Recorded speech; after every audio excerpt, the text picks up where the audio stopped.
भला हुआ मेरी माला टूट गई, मैं राम भजन से छूटी। भला हुआ मेरी माला टूट गई, मैं राम भजन से छूटी। मेरे सिर से टली बला, भला हुआ मेरी माला टूट गई, मैं राम भजन से छूटी। मैं राम भजन से छूटी। नमस्कार मेरे प्यारे भाइयों, मेरे परमात्मा के प्यारे जीव हंसों। दास हमेशा परमात्मा से यही अरदास करेगा कि आप सब मेरे भाइयों का विवेक पहले से और ज्यादा ज्यादा और ज्यादा बढ़ता ही जाए। ऐसी कोई चीज ना रहे जो आपके समझ में ना आए, ऐसी कोई वाणी ना रहे जो आपको भ्रमित कर पाए। क्योंकि दोस्तों आपको बताना चाहूंगा कि वाणी बहुत प्रकार की है। सार वाणी और असार वाणी दोनों प्रकार की वाणियां होती हैं। लेकिन सतगुरु क्या कहते हैं कि हमने सार वाणी को ग्रहण कर लेना है और असार वाणी को त्याग देना है। जैसे जब हम किसी बच्चे को स्कूल में डालते हैं तो उसकी जो पढ़ाई होती है वो बहुत ही छोटे लेवल की होती है। जैसे A for apple, B for bat, C for cat, वो पूरा साल यही रटता है कि ए से एप्पल, बी से बैट, सी से कैट। लेकिन जब वो 5वीं में आ जाता है या 10वीं में आ जाता है तब उन किताबों का कोई मतलब नहीं होता। अगर कोई 10वीं का बच्चा उस किताब को पढ़ने लग जाए दोबारा से तो उसको कोई ज्ञानी नहीं बोलेगा, उसको एक नादान बालक बोला जाएगा कि ये बच्चा है। इसी प्रकार वाणियों में भी लेवल होता है। शुरुआत की वाणियां बहुत छोटे निम्न लेवल की होती हैं, उसके बाद कुछ लेवल ऊंचा किया जाता है ताकि उसको कुछ समझ में आए। उसके बाद और लेवल ऊंचा किया जाता है। जो सबसे टॉप का लेवल होता है वो सार वाणी होती है, वो भेदवाणी होती है। उसके लिए भेदी गुरु की जरूरत पड़ती है। जैसे आपको बताया था मैंने कि 4 प्रकार के गुरु होते हैं। पहले प्रकार का जो होता है वो चींटी की चाल से चलना सिखाता है। दूसरा जो होता है वो मकड़ी की चाल से चलना सिखाता है। जो तीसरे प्रकार का गुरु होता है वो मछली की चाल से चलना सिखाता है। और जो चौथे प्रकार का गुरु होता है वो विहंगम चाल से चलना सिखाता है। ये चारों चालें अलग अलग हैं। और अगर कोई कहे कि ये चारों चालें बदल जाती हैं, यानी पहले मैं चींटी की चाल चलूंगा, फिर अपने आप ही वो मकड़ी की चाल बन जाएगी, फिर अपने आप ही भक्ति करते करते वो मछली की चाल बन जाएगी और फिर वो विहंगम हो जाएगी, तो ऐसा नहीं होता। ऐसा अगर हो जाए तो जो आपको राम नाम देते हैं, जो लोग राम जी की कथा गाते हैं और केवल राम जपने के लिए देते हैं, तो उस राम से भी आपका मोक्ष हो जाना चाहिए। क्योंकि वो राम का भी एक जाप है। अगर जाप जपते जपते स्वयं अजपा हो जाए और वही अनहद हो जाए और वही सार हो जाए, फिर तो सतगुरु की जरूरत ही नहीं है। किसी को भी गुरु बना लो और किसी से भी कोई मंत्र ले लो, वो अपने आप ही बदलता चला जाएगा। ये बातें कोई मूर्ख ही कर सकता है, ज्ञानी पुरुष ऐसी बातें नहीं करते। तो मेरे भाइयों, आज जो हम वाणी लेंगे वो गरीबदास जी की वाणी लेंगे और एक वाणी नहीं लेंगे, कई वाणियां ली जाएंगी जिनके बीच बीच में अर्थ बताए जाएंगे, वो गूढ़ रहस्य बताए जाएंगे। जिसके लिए मैं हमेशा बोलता हूं कि मूर्खों को समझाने के लिए, कम अकल जीव को समझाने के लिए बंदी छोड़ को कई तरह की लीलाएं करनी पड़ती हैं। बहुत कुछ छल छिद्र करने पड़ते हैं, कि ये जीव समझ जाए। कई जगह उन्होंने लोकों का वर्णन किया कि सतलोक में ये मिलेगा, वो मिलेगा, अलख लोक में ये होगा, वो होगा। गरीबदास जी ने भी बहुत कुछ बोला कि वहां पर ऐसे ऐसे मिठाइयां होंगी, हंस होंगे, हंसिनी होंगी, वहां पे नगाड़े बजेंगे, चंवर करेंगे, सिंहासन लगा होगा परमात्मा का। बहुत कुछ बोला, लेकिन वो सार नहीं है। आज सार और असार वाणी का निर्णय करेंगे कि एक ही संत दो चीजें कैसे बोल सकता है, वो भी एक दूसरे के विपरीत। आज इसका निबेड़ा करेंगे ताकि आपके आंखों से जो भ्रम की पट्टी है, जो इन अधूरे गुरुओं ने और कसके टाइट करके बांध दी है, आज उसको खोल देंगे। तो सबसे पहले वाणी लेते हैं गरीबदास जी की। क्या कहते हैं साहिब? सतगुरु के लक्षण कहूं मधुरे बैन विनोद, चार वेद शास्त्रा कहे 18 बोध। अब ये जब वाणी गरीबदास जी महाराज ने लिखी तो उसका कोई कारण था। उसका मतलब ये नहीं था कि जो इन वेद, इन 18 पुराण को जो समझाएगा वही सतगुरु होगा। अरे मेरे भाई, आज तक यही तो करते आए हैं हम लोग। अगर इन ग्रंथों को समझाने वाला सतगुरु होगा तो फिर संतों के ग्रंथों को समझाने वाला क्या होगा? इतना भी नहीं समझ पाया कोई। ये प्रथम क्लास की पढ़ाई है, पहली क्लास की, कि कम से कम जो कुछ भी नहीं करता है, जो मांस भक्षण करता है, शराब पीता है, तो कम से कम उस गुरु की शरण लग जा जो वेदों की कहानियां, जो पुराणों की कहानियां, श्री रामचंद्र जी की, श्री कृष्ण जी की कहानियां सुना के उसके मन में थोड़ा सा प्रेम पैदा करे कि भगवान भी कोई चीज है।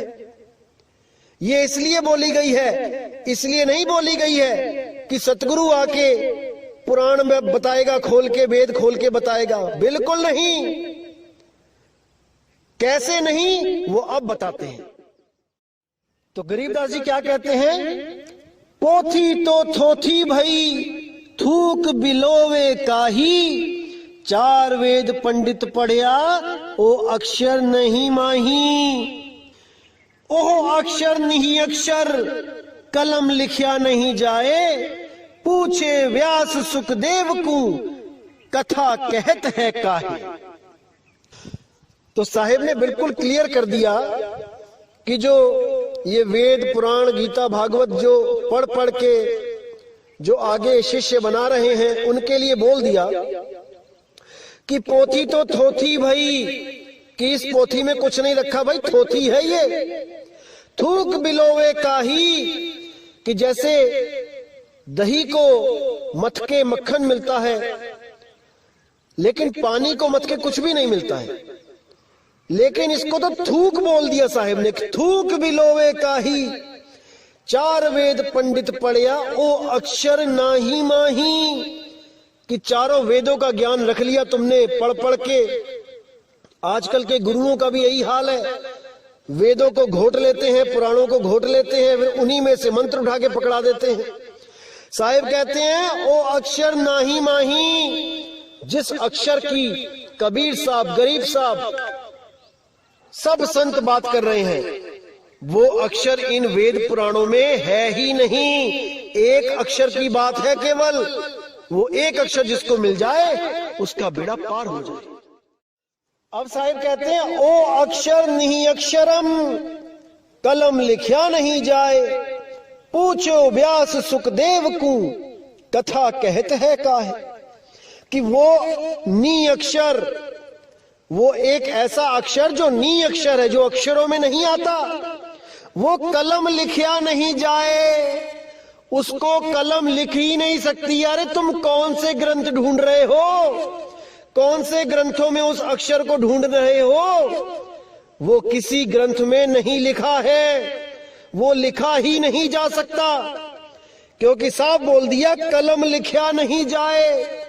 कलम के द्वारा उस अक्षर को लिखा ही नहीं जा सकता किसी ग्रंथ में। अरे तुम क्या सोच रहे हो, क्या पढ़ रहे हो, क्या ढूंढ रहे हो ग्रंथों में? वो अक्षर ग्रंथों में नहीं है, जिसके लिए गरीबदास जी ने बोला 52 अक्षर लेख राम रंग होरी हो, वो आखर या में ना ही राम रंग होरी हो, रहे शेष का शेष राम रंग होरी हो, कागज कलम कलेश राम रंग होरी हो। कि ये कागज कलम कलेश है, ये अक्षर तुम्हें उलझाने के लिए बनाए गए हैं। अगर तुम इन अक्षरों का जाप करते हो, अगर इन अक्षरों को पढ़ के ज्ञान को समझते हो कि वो अनाम है, अकह है, अबोल है, अचल है, तो ये अक्षर तुम्हारे साथी हैं, ये तुम्हें दिशा दे सकते हैं। लेकिन अगर तुम वो अक्षर भी इसमें ढूंढते हो जो परमात्मा ने इन ग्रंथों से परे रखा है, तो तुमसे बड़ा मूर्ख कोई नहीं है भाई। परमात्मा ने साफ बोला है, 33 अरब ज्ञान हम भाखा, मूल ज्ञान को न्यारे राखा। वो मूल शब्द को, वो सार शब्द को न्यारा रखा है, हर ग्रंथ से न्यारा, क्योंकि वो लिखा ही नहीं जा सकता, उसको कोई लिख ही नहीं सकता, वो सार नाम ऐसा है। लेकिन इन अधूरे गुरुओं ने ऐसा जाल बुना कि सब उसमें उलझ गए, बुद्धि विवेक भ्रष्ट कर दी सबकी। लेकिन मेरे भाइयों, अब बिल्कुल चिंता ना करो, एक एक चीज को ऐसे खोल के समझा दिया जाएगा कि आने वाले अनंत युगों तक ये काल के दूत किसी को नहीं भरमा पाएंगे। ये मेरा वादा है आप लोगों से। लेकिन आपने भी पूरा विवेक लगाना है कि मैं कहना क्या चाहता हूं, तभी बात बनेगी मेरे भाई। अन्यथा मैं ऐसे ही बोल के एक दिन चला जाऊंगा और कुछ हाथ पल्ले नहीं लगेगा। इसीलिए बोल रहा हूं, पूर्ण विवेक जगा लो अपना। एक भी ऐसी चीज ना रहे जो आपको भ्रमित करे, दिल में शंका उत्पन्न करे, ऐसी कोई चीज ना रहे। तो गरीबदास जी कहते हैं, ओ अक्षर नी अक्षरम, कलम लिखिया नहीं जाए, पूछी व्यास सुखदेव को, कथा कहत है काय। कि क्यों तुम ये कथाएं कह कह के जीव को उलझा रहे हो? वो अक्षर इन कथाओं में नहीं मिलेगा, ना ही इन कथाओं को सुन के किसी का मोक्ष होगा, क्योंकि मुक्ति केवल और केवल शब्द से मिलती है मेरे भाई। और शब्द ही मुक्ति का दाता है, शब्द ही गुरु है, कोई देह गुरु नहीं है। देह गुरु तो केवल शब्द का भेद बताने के लिए संसार में आता है, उसके बाद वो शब्द का भेद बता के चला जाता है। और जो शब्द का भेद आपको दिया जाता है, असल में वही शब्द गुरु है, जो आपकी सुरती की संभाल करेगा, जो आपकी सुरती को इस 3 लोक से पार करेगा। उसी शब्द को ध्याना है मेरे भाई, उसी शब्द को ध्याना है, जिसके लिए गरीबदास जी ने बोला, सुरग नरक नहीं मृत्यु है, नहीं लोक बंधान, गरीबदास जिंदा कहे, शब्द सत्य प्रमाण। देखो यहां कितना क्लियर कर दिया। अगर आप विवेकी होगे, एक पल में समझ जाओगे कि यहां क्या बताया जा रहा है। सुरग नरक नहीं मृत्यु है, यानी जो ज्ञानी जीव होते हैं उनके लिए स्वर्ग नरक मृत्यु ये कुछ नहीं होता, कुछ भी नहीं होता। वो कभी मरते नहीं हैं, वो अमर होते हैं। ये दुनिया का भ्रम है कि कोई मर रहा है या कोई पैदा हो रहा है। आत्मदेव कभी मरता और पैदा नहीं होता, वो हमेशा हमेशा अचल है। अगर उस आत्मदेव को आपने अपने स्वरूप को प्राप्त कर लिया तो आप भी जन्म मरण से, स्वर्ग नरक से न्यारे हो जाते हो। तो यहां बिल्कुल क्लियर कर दिया, स्वर्ग नरक नहीं मृत्यु है, नहीं लोक बंधन, किसी लोक का बंधन नहीं है मुझे कि मैं सतलोक जाऊंगा, कि अलख लोक जाऊंगा, कि स्वर्ग जाऊंगा, कि ब्रह्म लोक जाऊंगा, कि पाताल लोक जाऊंगा। अब मैं किसी लोक में नहीं जाऊंगा, अब मैं शब्द में रहूंगा। आगे क्या कहते हैं, गरीबदास जिंदा कहे, शब्द सत्य प्रमाण, कि वो शब्द सत्य है, ये प्रमाण दे रहा हूं मैं आपको। जिस शब्द में आपने सुरती को धरना है, अरे सुरत समाए शब्द में, वाह को काल ना खाए। किस शब्द को? शब्दे शब्द रहेगा भाई, दूनी सृष्टि सब परलो जाई। चलसी कच्छ मच्छ कुरंबा, चलसी धौल धरणी अठखंबा।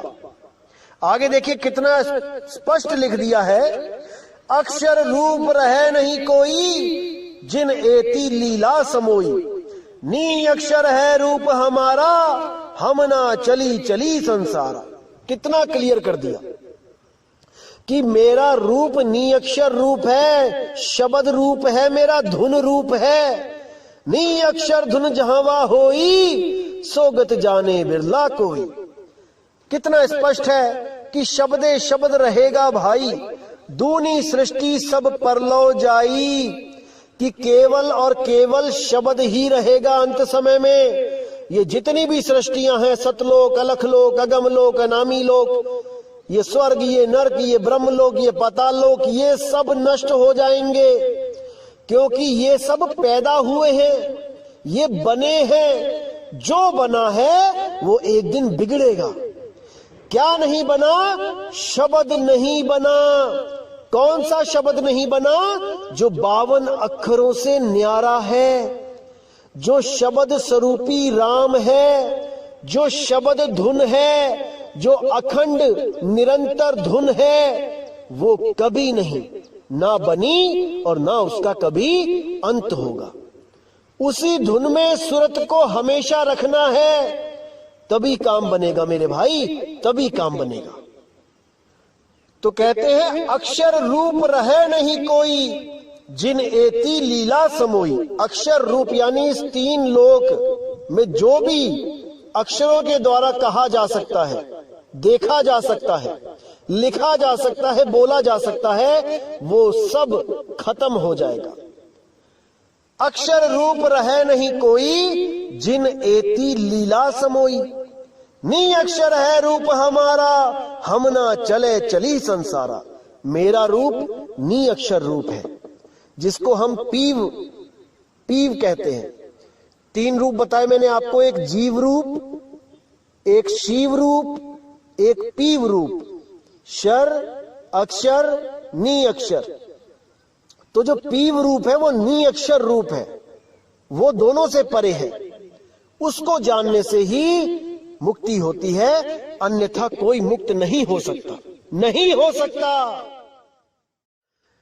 अब जैसे आप लोगों ने भी वाणी सुनी होगी गरीबदास जी की, खंभ पार कर आए सतगुरु, खंभ पार कर आए, मात पिता कुल कौन तास के, ना किने जननी जाए। कोटि कला कल धूत पुरुष की, गाजत है राम राये, प्रथम तो बैराह भय है, अक्षव ठुकराए। दाने दरमली चूरन कीने, पारस पृथ्वी ले आए, हिरणा कुश नख उदर विदारे, कोपे बहुत रिसाए। तो देखिए यहां पर उन्होंने साफ कह दिया कि खंभ फाड़ के आए सतगुरु, खंभ फाड़ के आए, कि वो कबीर साहब ही खंभा फाड़ के आए। इसी तरह और भी लिखा कि द्रौपदी की लाज कबीर साहब ने बचाई, और भी बहुत कुछ लिखा। लेकिन ये सब लिखने का कुछ उद्देश्य था भाई, ये सारवाणी नहीं है। अगर आप ये मान के बैठ जाओ कि खंभा फाड़ के जो निकला वो कबीर ही था, तो कहां से सिद्ध करोगे कि कबीर साहब दया का सागर है? फिर तो वो किसी का पेट भी फाड़ सकता है, हजारों जीवों को मारा वहां है नरसिंह अवतार ने, फिर तो कबीर साहब जीवों को मार भी सकता है। अरे जब 52 बार मारा गया तब तो उन्होंने पलट के कभी वार किया नहीं, वहां पर कैसे किसी जीव को मार सकते हैं सतगुरु बंदी छोड़? इतनी भी बुद्धि नहीं लगा पाए, इतना भी विवेक नहीं जगा पाए, और इन अधूरे गुरुओं के कहने मात्र से उस खंबे को फाड़ने वाला जो काल का अवतार था उसको सतगुरु कबीर साहब घोषित कर दिया। हैरानी होती है मुझे कि उन गुरुओं को यही नहीं समझ में आया कि सारवाणी और असारवाणी क्या होती है। सारवाणी अलग होती है भाई, उसमें से सार निकालना पड़ता है, और असारवाणी होती है नादान शिष्यों के लिए, जैसे धर्मदास जी के लिए लोक बताए कि सतलोक में ऐसा होगा वैसा होगा, ताकि धर्मदास जी का मन बैकुंठ लोक से छूट जाए, ब्रह्मलोक जाने से मना कर दे। इसीलिए साहिब ने बोला, ना कहीं आना ना कहीं जाना, आपे में आप समाना, शब्द में शब्द समाना। इसीलिए बोला। तो क्या कहते हैं, अगली वाणी में देखिए गरीबदास जी, तब आपको समझ में आएगा कि सारवानी और असारवानी क्या होती है। आइए देखते हैं। तो अपने ही ग्रंथ साहब में पेज नंबर 797 पर साफ लिखा है, साधो अविगत रूप अपारा हो, आसन असतल नहीं तास के, है माही पर न्यारा हो। अब यहाँ पे साफ बोल दिया कि अविगत रूप, वो रूप जो किसी को नहीं पता, वहां कोई नहीं पहुंच सकता। अविगत, जहां पर किसी की गति न जा सके। अविगत रूप अपारा हो, आसन असतल नहीं तास के, वहां कोई आसन नहीं लगा भाई। कोई सोचे वहां सिंहासन पे परमात्मा बैठा है, ऐसा नहीं है। आसन असतल नहीं तास के, माही पर न्यारा हो, है माही पर न्यारा हो। यानी वो इस घट पे ही है, इस शरीर के द्वारा ही मिलेगा, लेकिन इस घट में होता हुआ भी इससे न्यारा है। ये भेद है। कैसे प्राप्त होगा? केवल और केवल भेदी सतगुरु से प्राप्त होगा कि वो कैसे घट में होता हुआ भी घट से न्यारा है। ये तभी पता लगेगा भाई जब किसी भेदी गुरु की शरण में जाओगे। अब आगे साफ लिखा है, नरसिंह रूप धरे नहीं सतगुरु, नहीं बावन अवतारा हो, हिरण्याकुश के उदर बिदारे, यहो माया विस्तारा हो। कि नरसिंह रूप का जो लोगों ने बोल दिया कि कबीर साहब का रूप था, वो नहीं था। नरसिंह रूप धरे नहीं सतगुरु। समझ जाओ इस बात को मेरे भाई, समझ जाओ। जो अभी भी नहीं समझेगा वो कभी नहीं समझेगा, क्योंकि मेरे भाई समझने के लिए बात है जरासी, नहीं तो 84।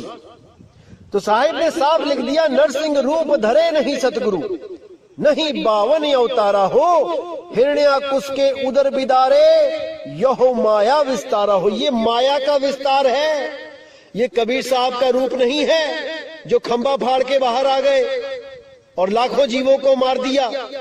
ये सब माया का परपंच है, माया का खेल है। तो आइए देखें कि इस वाणी से, ये गरीबदास जी जो शिष्य है कबीर साहब के, इस वाणी से गुरु जी की वाणी मैच खाती है कि नहीं। आइए देखते हैं। उससे भी पहले हम कबीर साहब की वो वाणी देखेंगे जो छोटे बच्चों को समझाने के लिए उन्होंने बोली है, यानी जो भक्ति से जिनका लेना देना नहीं है उनको कुछ समझाने के लिए बोली है, जिसको हम जगतवाणी कह देते हैं। भगतवाणी नहीं है ये जगतवाणी है। तो क्या कहती है वाणी? गुरु ग्रंथ साहब अंग नंबर 1194 1194 पे, प्रभथम्ब ते निकसे कै बिसथारी, हर नाखस छेदियो नख बिदार, ओ परम पुरख देवादि देव, भगत हेत नरसिंह पेव, कहे कबीर को लखे न पार, प्रहलाद उघारे अनेक बार। अब इस वाणी को दिखा के भी कई लोग सिद्ध करते हैं कि देखो गरीबदास जी भी कह रहे हैं कि खंभ फाड़ के सतगुरु बाहर आए, और कबीर साहब भी कह रहे हैं कि वो देवादि देव परम पुरुष वही रूप धारण करके आया। नहीं मेरे भाई, इसी को समझना है। भगतवाणी और जगतवाणी में बहुत फर्क होता है। जब तक आप भगतवाणी यानी कि असार के साथ जुड़े रहोगे, आप सार को प्राप्त नहीं कर सकते। इसी तरह हर वाणी का अलग मतलब निकलता है जब आप किसी भेदी सतगुरु के पास जाते हो। अब इस वाणी से सिद्ध हो जाता है कि गरीबदास जी ने जो बोला था कि खंभ फाड़ के बाहर निकले सतगुरु, वो सही है। लेकिन अब अगली वाणी आप देखिए बीजक में से, तब आपको समझ में आएगा कि सत्य क्या है, असत्य क्या है। तो आइए देखें बीजक की वाणी क्या लिखा है। संतों आवे जावे सो माया, साफ कर दिया साहिब ने कि जो आए और जाए वो माया है। संतो आवे जावे सो माया, है प्रतिवाल काल नहीं वाके, ना कहूं गया ना आया। जो परमात्मा है असली वो कहीं आता जाता नहीं है, वो अचल है, अबोल है, अडोल है, अकह है, अनाम है। का मकसूद मच्छ कछ होना, संखा सुर न संहारा। है दयाल द्रोह नहीं वाके, कहूं कौन को मारा।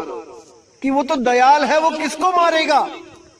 और जो ये सोचता है कि वो किसी को आके मारता है तो उससे बड़ा मूर्ख कोई नहीं। वो किसी को नहीं मारता भाई। तो आगे साफ कह दिया, ये सब काम साहिब के नहीं, झूठ कहे संसारा। खंब फार जो बाहर होई, ते ही पतीजे सब कोई। हिरण्या कुस नख उदर बिदारे, सो करता नहीं होई। बावने रूप बलि को जाचे, जो जाचे सो माया। बिना विवेक सकल जग भर में, माया जग भर माया।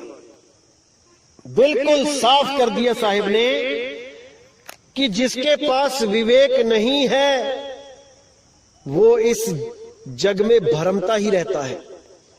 उसको कोई ठौर मिल ही नहीं सकता, क्योंकि एक तो विवेक कम है, ऊपर से कोई विवेक दे तो उसको अपना दुश्मन समझ लगते हैं, उसको दुश्मन समझने लगते हैं। यही उनकी पतन का कारण बनेगा।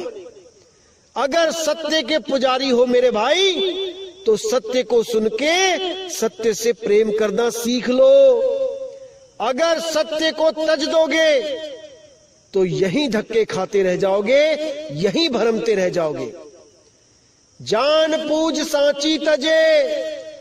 अगर कोई भी जानबूझ के सत्य को तजता है तो उससे बड़ा खुद का दुश्मन नहीं है उसका कोई। वो स्वयं का ही नाश करेगा।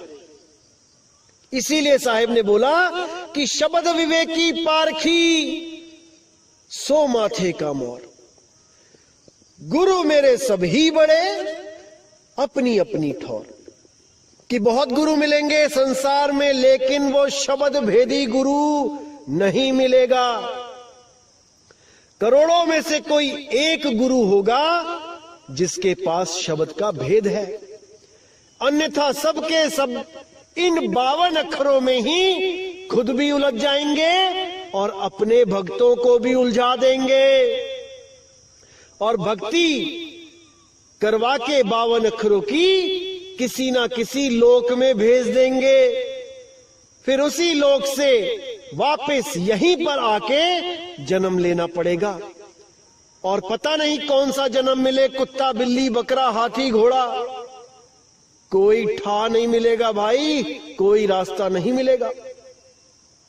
इसीलिए साहिब कह रहे हैं कि फूटी आंख विवेक की, लखे न संत असंत, जाके संग 10-20 है, वाको नाम महंत।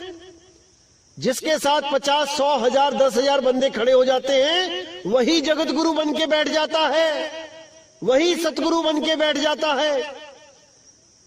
अरे भाई, विवेकी सतगुरु को ढूंढो, अन्यथा यहीं भटकते रहोगे, यहीं भटकते रहोगे। तो इन वाणियों को पढ़ के अगर कोई ये सोचने लगे कि देखो कबीर साहब और गरीबदास तो दोगले हैं, एक जगह कहते हैं कि वो खंबा फाड़ के सतगुरु निकला, कबीर निकला, और एक तरफ कहते हैं कि वो माया थी, तो सब उनको दोगले समझने लग जाएंगे। लेकिन ऐसा नहीं है भाई। बच्चों को समझाने के लिए ज्ञान कुछ और होता है, बड़ों को समझाने के लिए ज्ञान कुछ और होता है। नादान लोगों को समझाने के लिए ज्ञान कुछ और तरीके से समझाना पड़ता है, और विवेकी पुरुषों के लिए ज्ञान कुछ और होता है। इसी तरह जब मैं कहता हूं कि किसी लोक में नहीं जाना, कोई लोक नहीं है, ये नहीं है, वो नहीं है, कहीं नहीं जाना, तो आप लोग मुझे झूठा समझने लग जाते हो।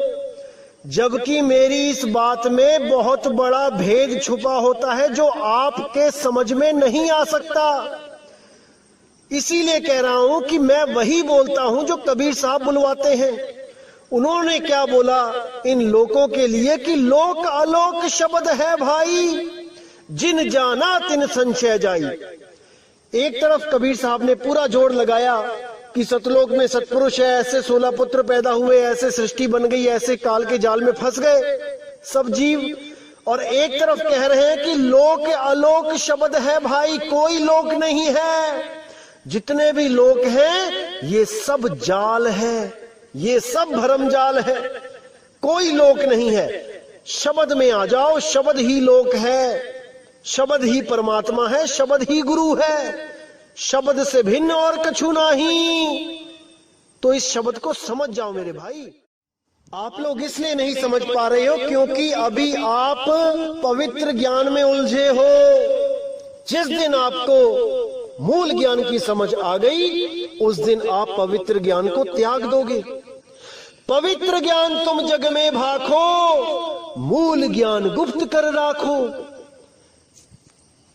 मूल ज्ञान तब लग छुपाई, जब लग द्वादश पंथ ना मिट जाई। मेरे भाई समय आ गया है, अब समझ जाओ मूल ज्ञान को। अभी भी नहीं समझे तो कभी नहीं समझोगे मेरे भाई, कभी नहीं। तो इसीलिए मेरे भाई वाणी बहुत प्रकार की है, वाणियों में बहुत गहरे भेद छुपे होते हैं, रहस्य होते हैं। हर आदमी के बस की बात नहीं होती है वाणियों को खोलना। इसीलिए मैं कह रहा हूं कि हमारे सत्संग को सुन के पूरा विवेक जागृत करो कि क्या बताया जा रहा है, और पूरा मनन करो। अपने आप से सवाल पूछो कि जो मैंने कुछ बोला है वो सत्य बोला है कि असत्य बोला है। मेरे भाई जवाब आपके अंदर से आएगा, किसी को पूछने की जरूरत नहीं पड़ेगी कि मैं क्या बोल रहा हूं। एक एक चीज अंदर से आएगी। और जिस दिन आप मेरी बातों को समझने लग गए, याद रखना मेरे भाई, उस दिन मैं नहीं कोई और समझा गया आपको। क्योंकि इस दास के बस की बात नहीं है कि किसी को समझा सके, क्योंकि 10 साल मैंने पूरी कोशिश करके देख ली थी समझाने की, पर नहीं समझा पाया। तो अगर कोई आपको समझा गया तो वो कोई और होगा मेरे भाई, वो बंदी छोड़ कबीर होगा। वही आपके विवेक को बढ़ा सकता है। इस दास में इतनी समर्थता नहीं कि किसी का विवेक बढ़ा सके। और जब बंदी छोड़ समझाना शुरू करेंगे मेरे भाई तो सपने तक में ये सत्संग चलेंगे, सपनों में भी आपको ये सत्संग प्राप्त होगा। इसको अनुभव करके देख लेना। याद रखना मेरे भाई, सपने में भी सत्संग चलेंगे। और जिस दिन सपने में सत्संग चलने लग गए उस दिन समझ लेना कि आपका आत्म कल्याण अब दूर नहीं है। अब बंदी छोड़ की नजर हो गई है आप पे, उसकी दया हो गई है आप पे। तो दोस्तों, आप लोग भी सोचोगे कि आखिर कबीर साहिब को, गरीबदास साहिब को ये सब करने की जरूरत क्यों पड़ी? क्यों अपनी ही वाणियों में अपनी ही वाणियों को काट के अधूरा साबित कर दिया? मेरे भाई, आप लोग की सोच वहां तक नहीं पहुंच सकती, क्योंकि उनको पता था कि गरीबदास जी के पंथ में एक से एक काल के दूत आएंगे और जीवों को भरमाएंगे। तो अपने जीवों के उद्धार के कारण उनको ये लीला करनी पड़ी। अपने ही ग्रंथ में 2 तरह का ज्ञान रखना पड़ा, क्योंकि उनको पता था काल के दूत सार को नहीं जान पाएंगे, वो असार को ही पकड़ेंगे। क्योंकि सार कोई मंत्र नहीं है, भेद है, और बिना भेदी गुरु के वो प्राप्त नहीं हो सकता। ये काल के दूत ग्रंथ पढ़ पढ़ के गुरु बन जाएंगे, मंत्रों को खोज खोज के लेके आएंगे, नया से नया मंत्र, लेकिन उस भेद को नहीं प्राप्त कर पाएंगे जो स्वयं कबीर साहब आके देते हैं। इसीलिए कबीर साहिब को, गरीबदास जी को ये वाणियां लिखनी पड़ी। लेकिन साहिब ने निर्णय किया है कि सतगुरु ऐसा चाहिए जैसा सूप सुहाए, सार सार तो गही रहे थोथा दे उड़ाए। इन वाणियों में से भी सार को निकाल के और थोथे को जो उड़ा देगा वही बंदी छोड़ है, वही सतगुरु है। और दोस्तों, जहां पे भी मैंने बोला है कि ये असार वाणी है, असल में वो असार वाणी कहने को है, उसको हम जगत वाणी बोल सकते हैं, उसको हम पवित्र ज्ञान बोल सकते हैं। बंदी छोड़ तो कभी असार बोलते ही नहीं। अगर कहीं पे उन्होंने जगत वाणी को लिखा है, जगत वाणी को बोला है, तो वो हम लोगों के भले के कारण, नहीं तो उनको जरूरत ही नहीं थी। केवल और केवल कालदूतों से उस मूल ज्ञान को छुपा के पवित्र ज्ञान को उजागर करने का मकसद ही यही था कि ये मूल ज्ञान इनके हाथ ना लगे। भले इनके पास भेद ना हो, अगर ये लोग आत्मा की बातें करने लग जाते तो वो मूल ज्ञान के जैसे ही हो जाती। भले उनके पास मूल ज्ञान ना होता, लेकिन वैसी बातें करके वो जीवों को भ्रमित कर देते। जीवों को लगता हमारे गुरु भी यही बात करते हैं जो ये मदन साहिब के पंथ वाले बात करते हैं, हमारे गुरु भी यही बोलते हैं कि आत्मा को प्राप्त करना है। तब कोई डिफरेंशिएट नहीं कर पाता, अलग अलग नहीं कर पाता ज्ञान को। इसलिए कबीर साहब ने पहले इन 12 पंथों के ज्ञान को उजागर होने दिया और सबसे आखिर में मदन साहिब को उजागर किया, सबसे अंत में, ताकि कोई भी अपने ज्ञान को बदल ना पाए। ये सब अपनी अपनी पोथियां भर लें, अपने अपने ग्रंथ भर लें, अज्ञान लिख लिख के अपना, और जब मदन साहिब का ज्ञान प्रकट होगा तब कोई भी अपने ज्ञान को बदल ना पाए। इसलिए सबसे आखिर में मदन साहिब को प्रकट किया गया, उनके ज्ञान को प्रकट किया गया, उनके विवेक को प्रकट किया गया। इसी तरह दोस्तों, मेरे भाइयों, संतों की वाणी में बहुत गहरे राज होते हैं। हमें भेदी सतगुरु के पास जाके उन वाणियों का खुलासा करवाना चाहिए, तभी बात बनेगी। तो केवल वाणियों के आधार पे भक्ति नहीं शुरू कर देनी चाहिए कि कहीं पे लिखा है ओ हम सो हम जपो रंग होरी हो, तो वहां ओम सोम जपने लग गए। अरे ये भी लिखा है ओ हम सो हम वाद विवादा, ओ हम सो हम में थे ध्रुव प्रहलादा, ये भी लिखा है। बहुत कुछ लिखा है मेरे भाई, लेकिन हमें सार को पकड़ना है, उस सार शब्द को पकड़ना है। अगर सार को नहीं पकड़ पाए तो ये जन्म बर्बाद समझो मेरे भाई। तो इसी के साथ दोस्तों मुझे विदा करें, और अगला सत्संग लेके मैं बहुत जल्दी आऊंगा। जय गुरु बंदी छोड़ बैराग साहिब, जय गुरु बंदी छोड़ साधु शरण साहिब, जय गुरु बंदी छोड़ बाबा मदन साहिब, जय जय गुरु बंदी छोड़ सतगुरु सत्य कबीर साहिब की सदा ही जय हो, सदा ही जय हो मेरे मालिक की साहिब बंदगी सतनाम।